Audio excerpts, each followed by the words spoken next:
So here we are at the shitty hotel room in Melbourne because Jetstar couldn't get me to Perth last night when I wanted to go because they don't know how much petrol they need to put in their planes. So they had to kick 15 people off, of which I was one. So now I've had to fly to Melbourne at 9 o'clock today, which was actually nearly 11 o'clock by the time we got on the plane. So now it's 1 o'clock.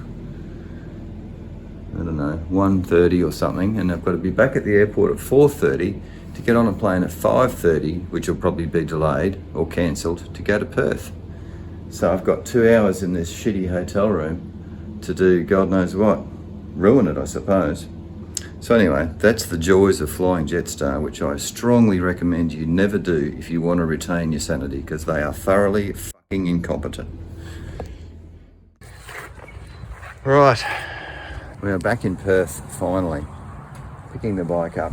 Gavin and Anne very generously let me keep my bike and all my gear here. Actually, the bike was at the bike shop, but all my gear has been here. Put me up for a few nights, so great. Ah. And here's the man himself, with the coffee. Doesn't get any better.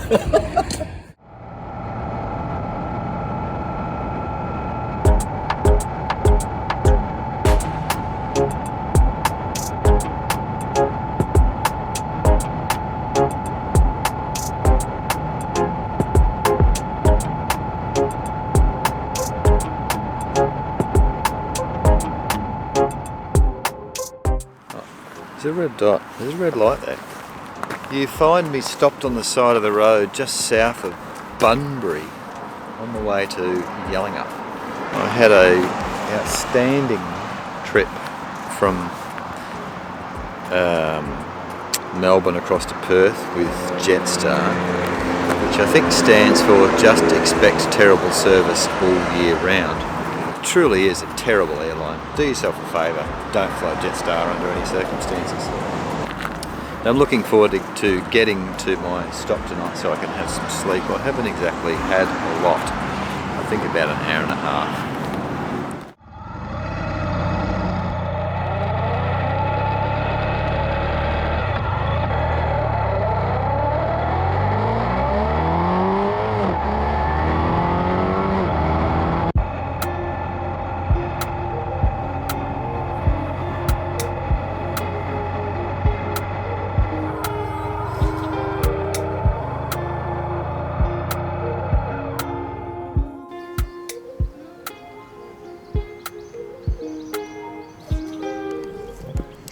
That's right, there's only one other person here.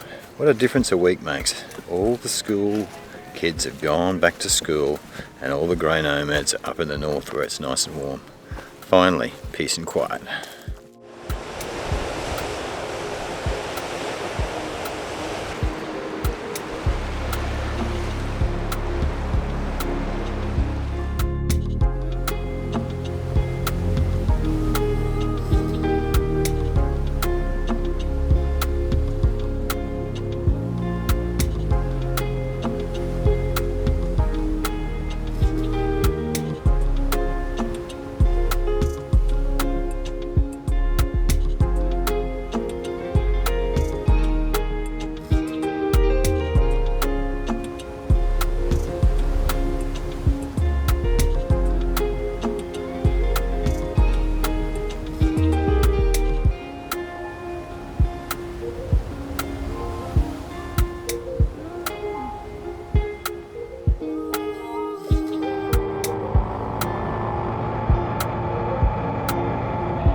Good morning, this is Smith's Beach, which is just south of Yallingup.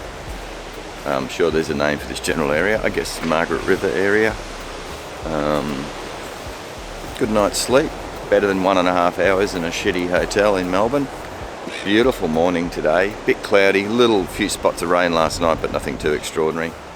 And now we're getting ready to head south towards Albany. I don't know if I'll get that far today, probably not. There's lots to see around here.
I don't think anybody's using this boat ramp today.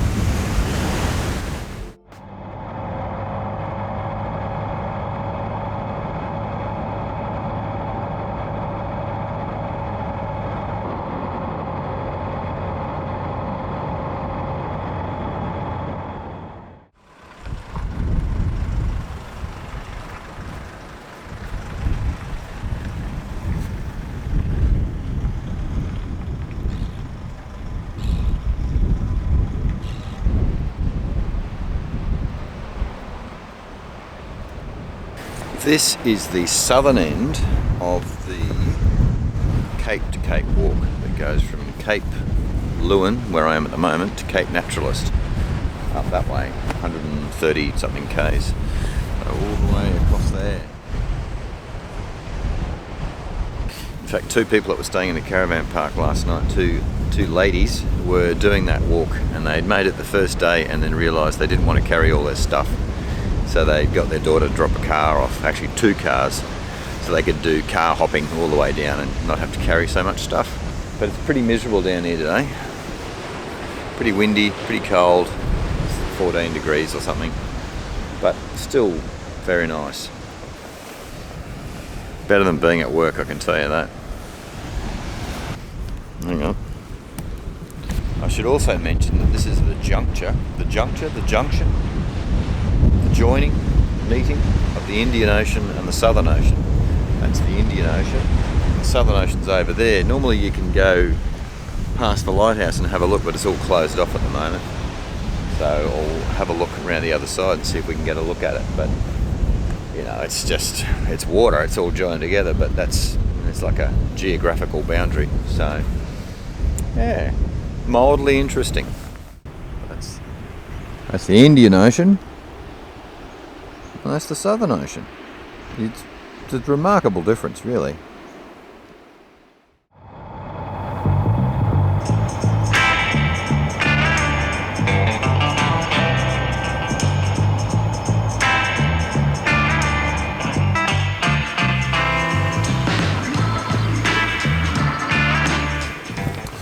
Where we turn right, because I'm coming from the south, to go east for the first time in a very long time.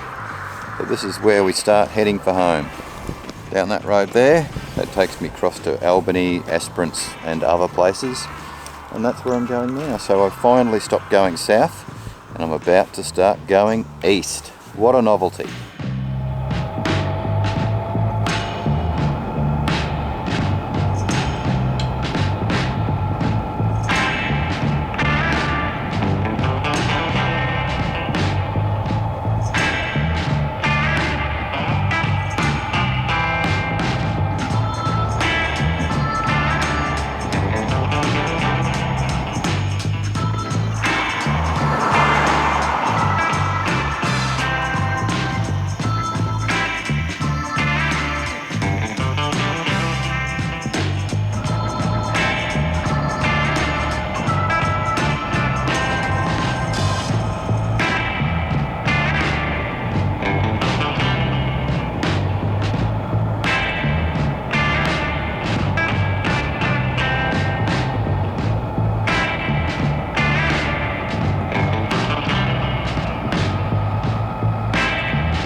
This is the Denmark Caravan Park. Of course, no trouble getting a spot, but it was $43 or something. Too expensive, but never mind. It's got power and water. I don't know what I'll do with it. Just run it all night, I suppose, get my money's worth. Yeah. Anyway, so I'm going to wander into town and see what's to see, and maybe get something to eat. It's still pretty cold, 16 degrees, but not bad. And the best part is there's hardly anybody here. There's about 4 people here as far as I can tell. So it's amazing what happens when the school holidays are over. It's brilliant.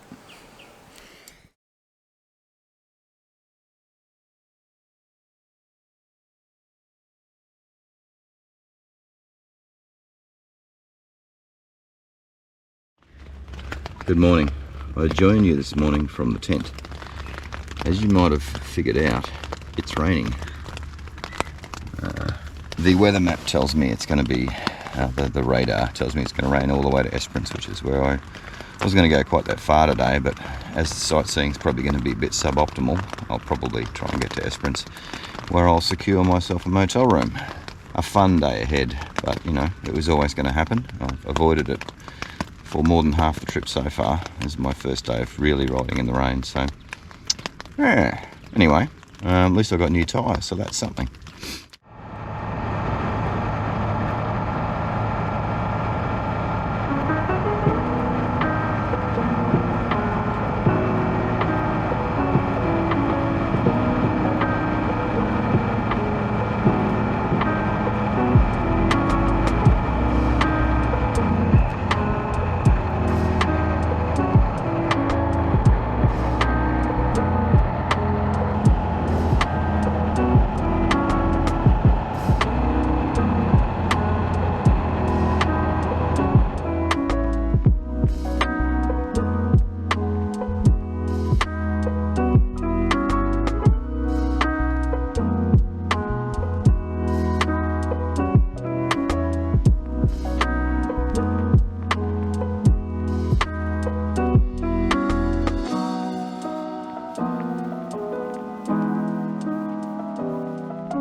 You joined me on the side of the highway about 30 k's outside Ravensthorpe. Managed to get all my gear packed up. Some of it's a bit wet, but as you can see now, it's turned into quite a nice day.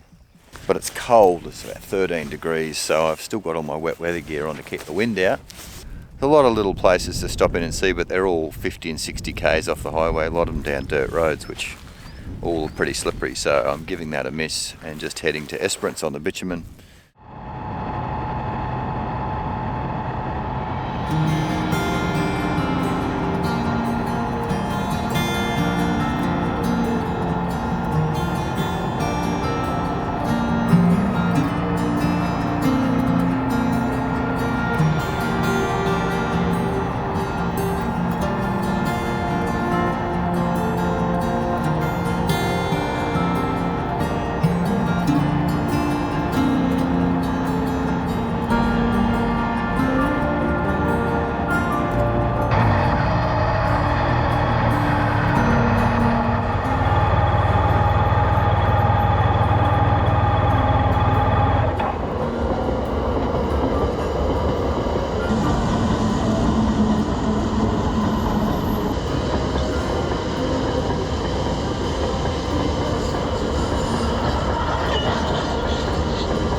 Okay, I have arrived in Esperance. I have secured a very tasty motel room at the Jetty something or other. The Jetty Resort. Packed up in the wet this morning. So that's the tent, bedroll, it's a bit damp, towel, soaking, some other bags I've popped up in front of the air conditioner there, they'll probably melt. The fly of the tent I've put in here, so I'm drying that. So that should be all nice and dry by the morning. But there's a lot of FB in here, or feature brick for the uninitiated, and you just gotta love it. I mean, it's real too, man. It's not only rubbish.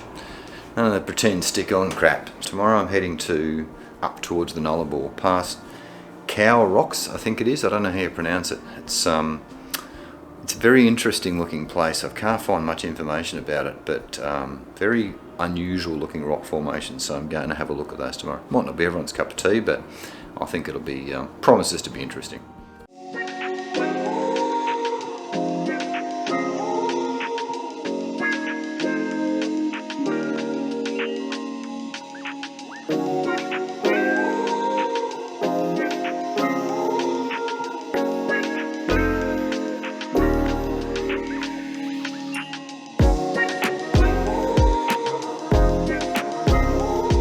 Okay, well I have made the effort to come out to the Pink Lake. The Pink Lake up near Kalbarri was fantastic but super windy.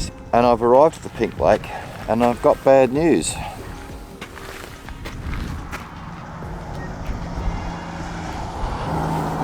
It's not pink, not even close, but there's a helpful sign.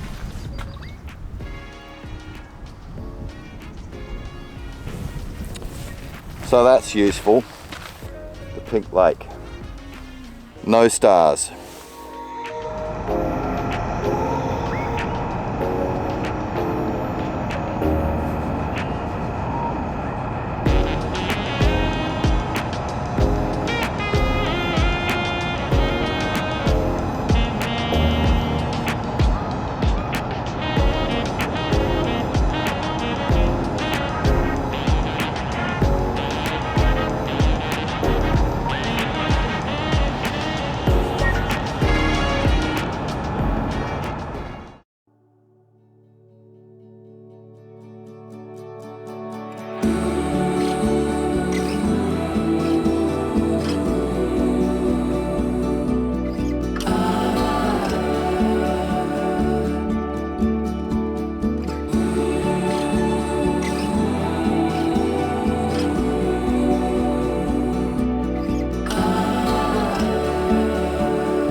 moly.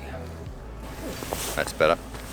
Well, this is Balladonia, and it's a pretty exciting sort of a place. Apparently Skylab crashed somewhere near here. There's a bit of wreckage on the roof over there. And a little museum which I didn't bother to go into. Anyway, so Nullarbor is just down the road. Starts just down the road. It's starting to get interesting.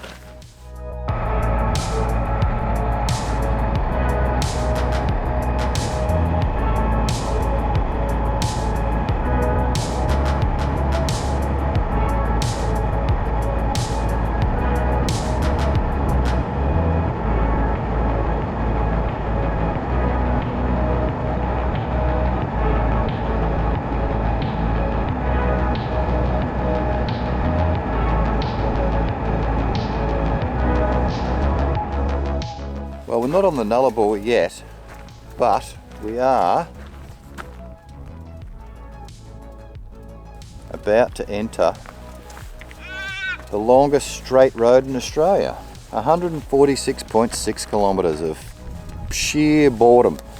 I won't have to worry about steering too much. People have got stickers on it. Taffy's Travels. Care about who he is. Anyway, I think the Nullarbor is, I don't know if it's part of this or not. I guess we'll find out in due course, won't we?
Oh, you've crossed the Nullarbor and all this kind of crap.